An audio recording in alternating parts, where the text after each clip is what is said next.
Magandang umaga! Kumusta po?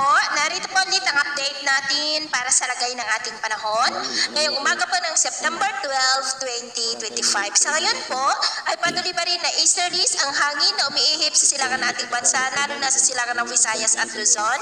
Habang sa silangan naman ng Mindanao ay patuloy pa rin natin na binabantayan ang low pressure area na nasa layo po ngayon ng 418 km east ng Davao Oriental na kumikilos po pa-west, northwestward at nagbabanta na mag-landfall bukas na umaga dyan po sa may Caraga o dyan sa may Surigao del Norte at babaybayin ang Kabisayaan at Palawan at sa linggo posible po na nandyan na sa may West Philippine Sea.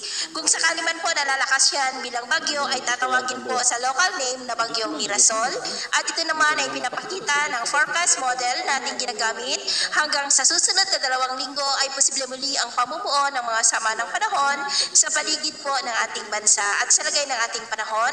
Ngayong madaling araw ay maayos naman po ang panahon sa malaking bahagi ng bansa maliban lamang sa mga tsansa ng mga isolated rain sa ilang bahagi ng Quezon, Bicol, Batangas, Romblon, Oriental Mindoro, Marinduque, Coron, Capiz, Iloilo, Negros, Cebu, southern part ng Leyte, Caraga, ilang bahagi ng Davao at Lanao del Norte.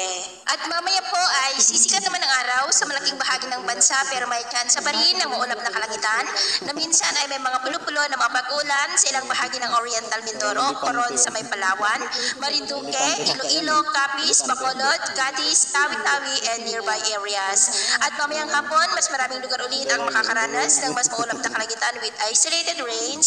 Kaya kung lalabas po tayo sa ating matahanan, ugaliin lamang po natin lagi ang magdala ng kahit na ng panangga natin sa init ng araw at proteksyon na rin po sa mga biglaang buhos ng ulan. At sa ating naman pong mga baybayin, wala naman po tayong nakataas na namang